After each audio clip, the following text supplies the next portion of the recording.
Manos e manos, meus camões, angolano nervoso, as notícias aqui não param.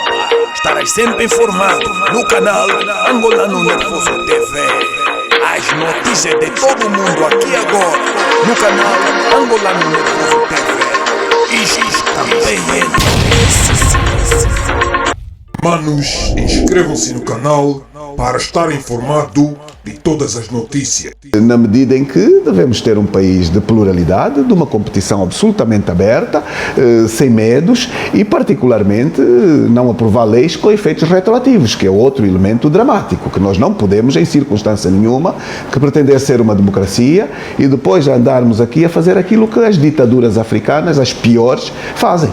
Começar a limitar competição político-partidária, escolher os adversários e escolher os resultados. Portanto, Angola está a dar muito maus indicadores que têm estado a ser acompanhados com bastante preocupação, inclusive pelos parceiros internacionais, que começam a olhar para estes procedimentos e a perder confiança.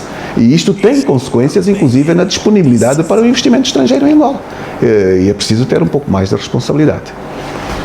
Pois, engenheiro, se tivesse em posição de propor alteração do CRA, que pontos lhe seriam prioritários? Ora bem, nós temos de facto identificadas matérias relevantes.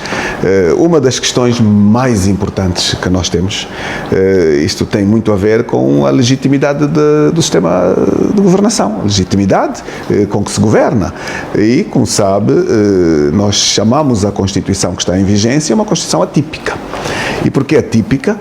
Porque no mesmo boletim, faz-se a eleição de dois órgãos de soberania distintos. Só isto por aqui já qualquer coisa está absolutamente errado.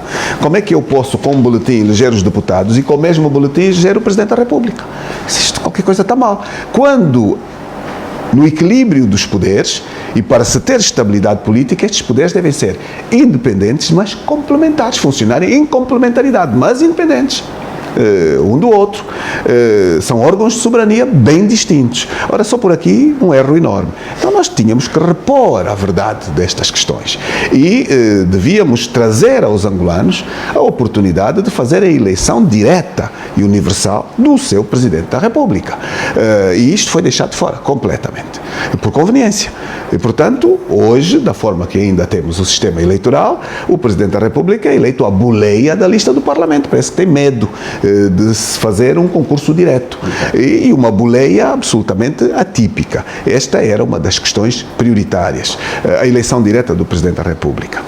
Uma outra questão é mesmo aquilo que na Constituição limita as questões ligadas ao exercício da transparência absoluta da eleição. Da assunção dos mandatos. Nós precisávamos fazer a revisão da lei eleitoral e precisávamos fazer a revisão da lei da Comissão Nacional Eleitoral. E, portanto, na Constituição, poderíamos deixar de forma muito clara estes dois aspectos, nomeadamente a da independência objetiva dos órgãos da CNE, em relação aos poderes executivos e aos poderes políticos, que é algo que também não está garantido. O que é que acontece sempre numa véspera de eleições? É que nem sequer são aqueles comissários nomeados tradicionalmente, que acompanham os atos da CNE, que depois avaliam a administração eleitoral. Não são. Na véspera há sempre a contratação de umas empresas novas. São estas empresas contratadas, subcontratadas na véspera das eleições, que manuseiam e fazem a gestão efetiva dos processos eleitorais. A gestão efetiva do material eleitoral. E, de facto, o que é que tem acontecido? Chega o dia das eleições e a sala de escrutínio fica vazia.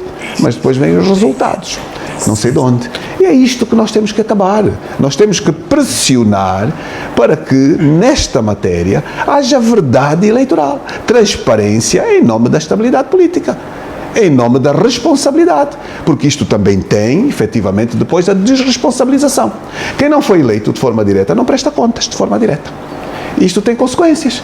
Se não se deixa fiscalizar de forma efetiva, governa mal. Isto serve para o país, serve para as empresas pequenas, como é que não há de servir para um país? Portanto, este é um outro elemento a rever de forma objetiva. E nós, neste aspecto, nós propomos a existência de um tribunal eleitoral para as questões eleitorais, que pudesse ser inserido na Constituição. É um modelo que poderia ajudar-nos e trazer alguma transparência. Os problemas do contencioso eleitoral hoje são resolvidos aonde? São resolvidos pelo Tribunal Constitucional, que de facto não é vocacionado especificamente para esse fim. E o que é que o Tribunal Constitucional tem feito sobre este tipo de polémicas e de contencioso? Arquiva, sem julgar, sem avaliar. É o que tem acontecido ao longo dos últimos processos eleitorais. Todos os processos que foram metidos não foram julgados, foram arquivados. E eu recordo aqui que ainda antes das eleições de 2017, a UNITA moveu um processo de corrupção eleitoral ao candidato João Lourenço, com dezenas de provas filmadas, provas factuais de corrupção eleitoral. O que é que aconteceu? Este processo foi arquivado, sem ser julgado. Portanto, é o país que temos. Nós não podemos enfrentar um novo processo eleitoral sem a solução da boa gestão e da transparência, da tutela dos interesses de nós todos. Porque quem governa deve ter absoluta legitimidade de que foi escolhido com a transparência e com a verdade e com a democracia que estes processos devem impor. E, portanto, estas questões são, entre outras, aspectos primordiais. Podia-lhe trazer outros. O caso dos símbolos nacionais. É um problema sério, porque esta questão dos símbolos também faz a inclusão. Porquê? Nós somos hoje uma república de Angola, onde temos a bandeira do país que se confunde com a bandeira de um partido político. Isto dá vantagens competitivas. Quando começa uma campanha, aquelas cores, aquelas já estão ali confundidas de igual modo. E repare que foi feita uma alteração da lei dos partidos políticos, usando a maioria, aquilo que eu dizia há pouco. As maiorias estão a servir os interesses partidários, não servem à ética, não servem à moral. Como é que é possível ter tirado da lei dos partidos políticos o impedimento de ter a bandeira do partido igual à bandeira da nação? Foi retirado. A última revisão da lei dos partidos políticos, esta proximidade já foi retirada.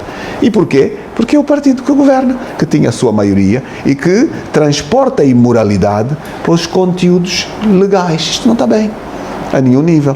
Então o que é que nós precisávamos? Nós precisávamos de ter um país com uma simbologia inclusiva, onde nós todos nos reconhecemos. Nós temos, sem dúvida nenhuma, muita gente que não se reconhece em ter um partido com uma bandeira nacional igual ao do seu partido. É preciso rever estas matérias.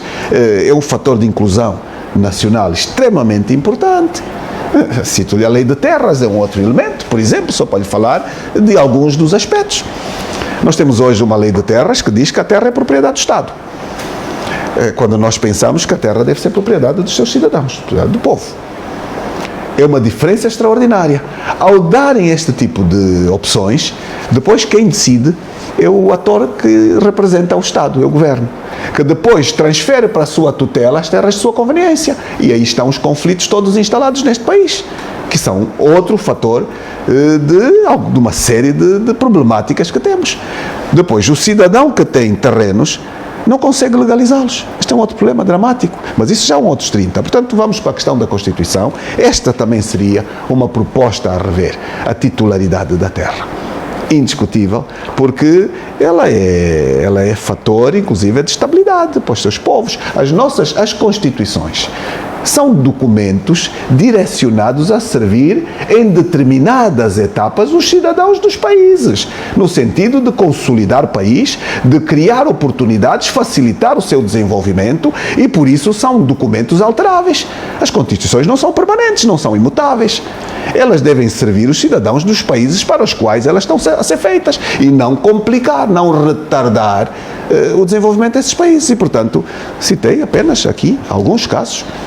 Sr. Presidente, Jerónimo Cissa, Muito bem. Embora ter feito uma abordagem na parte introdutória relativamente a direitos humanos, que notamos uma violação constante, também a repressão de manifestantes e de morte de alguns cidadãos, como, por exemplo, como ocorreu em Cafunfo, no Norte, a morte do manifestante Inocêncio de Matos e tantos outros anónimos raptados. Dr. Silvio Dalla, pois, e tantos outros. Vimos que o Presidente, enquanto falou que é envolvimento da polícia, envolvimento de agentes de contra-inteligência.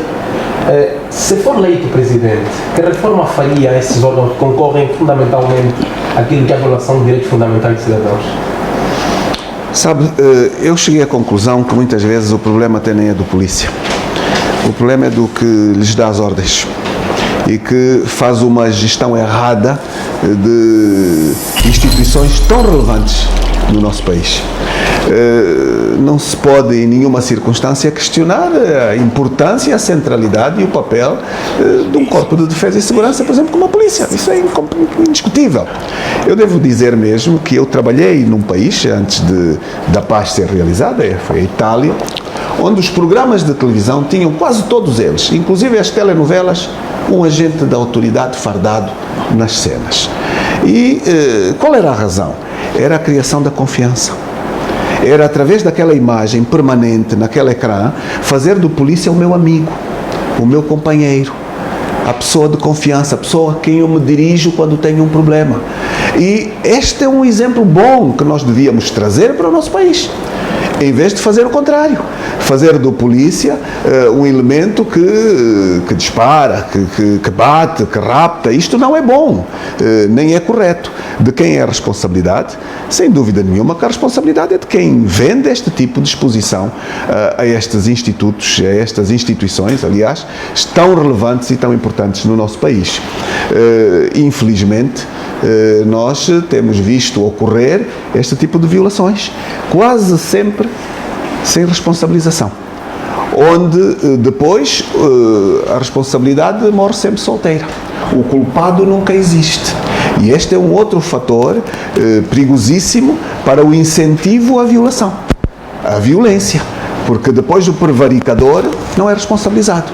E, portanto, aqui também, isto tem muito a ver com o sistema de justiça que nós temos, que não funciona, porque devia existir autonomia bastante para os órgãos de justiça intervirem nestas matérias. Nós vimos o que aconteceu em Cafufo, está aos olhos de toda a gente, as autoridades governamentais insistem em vender-nos cenários que ninguém acredita neles, é um descrédito absoluto, mas o que é que fez a PGR?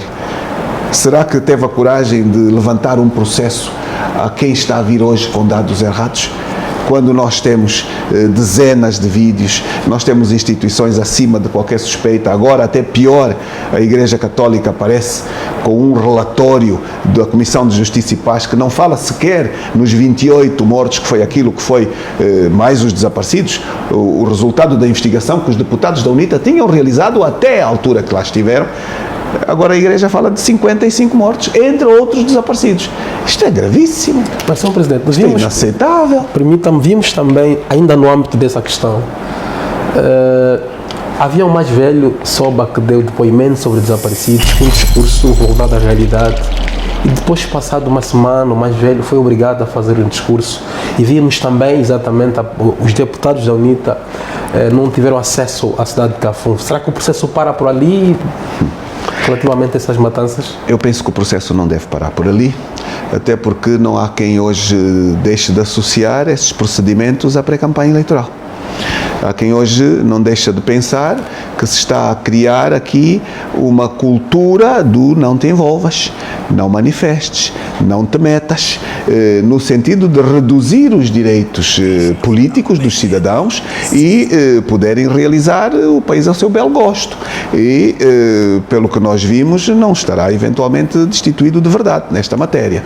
Mas eu também ouvi, por parte do responsável da Comissão de Justiça e Paz, dizer que o catequista-mor do Cafufo foi preso e depois passaram-lhe uma substância pelas mãos e pela cara que o pôs completamente sem sentidos e que no final ele tinha feito declarações sobre as consequências daquela substância. Isto é de uma violação inqualificável dos direitos humanos. Portanto, quando instituições de uma enormíssima responsabilidade fazem este tipo de afirmações, mas a Procuradoria faz-se de ouvidos de mercador e nada faz, nós não temos defesa efetivamente destes órgãos e qualquer coisa aqui não bate nada bem.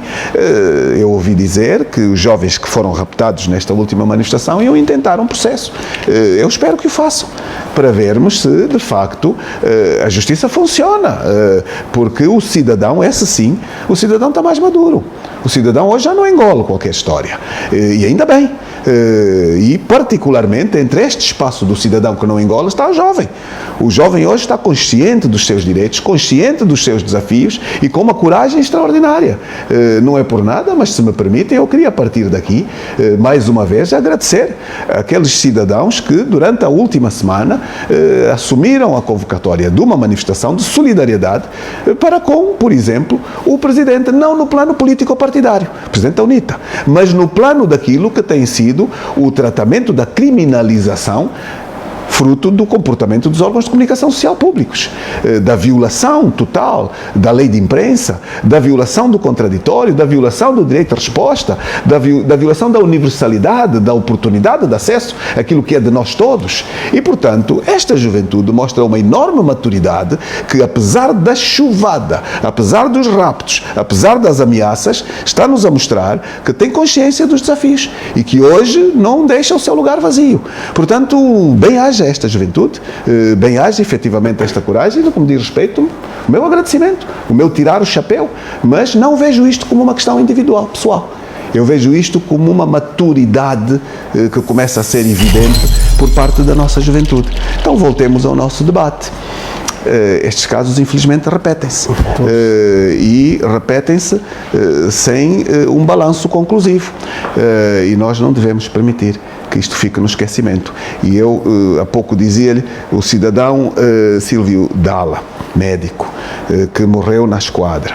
Eu ouvi a mais alta instituição do país dizer que estava a ser feito um inquérito para apurar responsabilidades. Mas alguém ouviu o resultado do inquérito?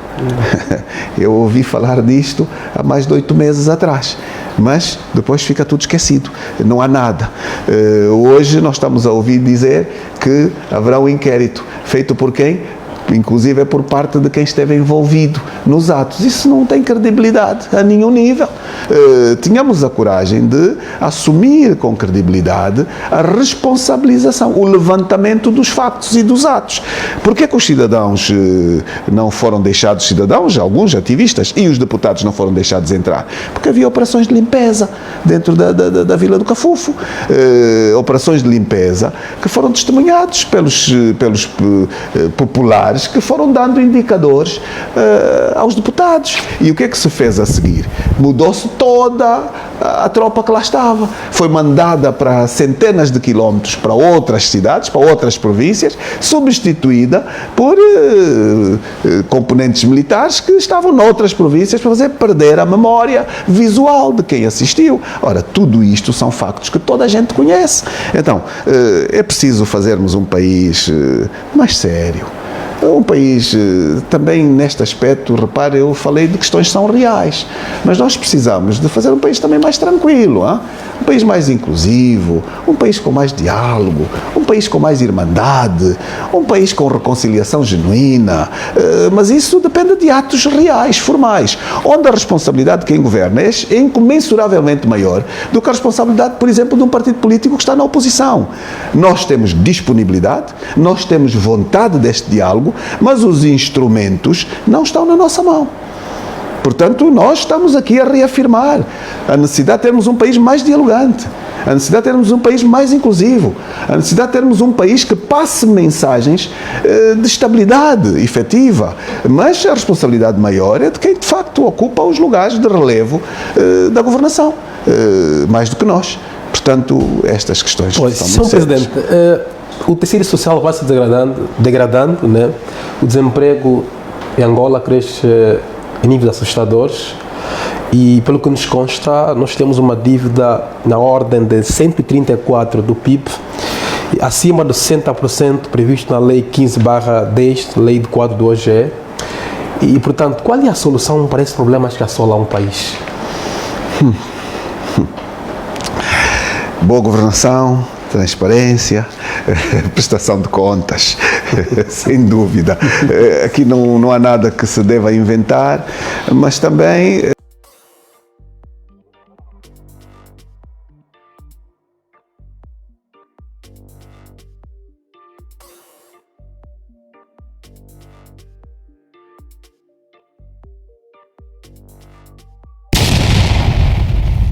Pois é, pessoal, chegamos ao fim, mas não se esqueça, se você gostou deste vídeo, espalhe o mesmo vídeo para a sua rede de WhatsApp, Instagram, Facebook e todos aqueles familiares e amigos que você conhece, para eles também estarem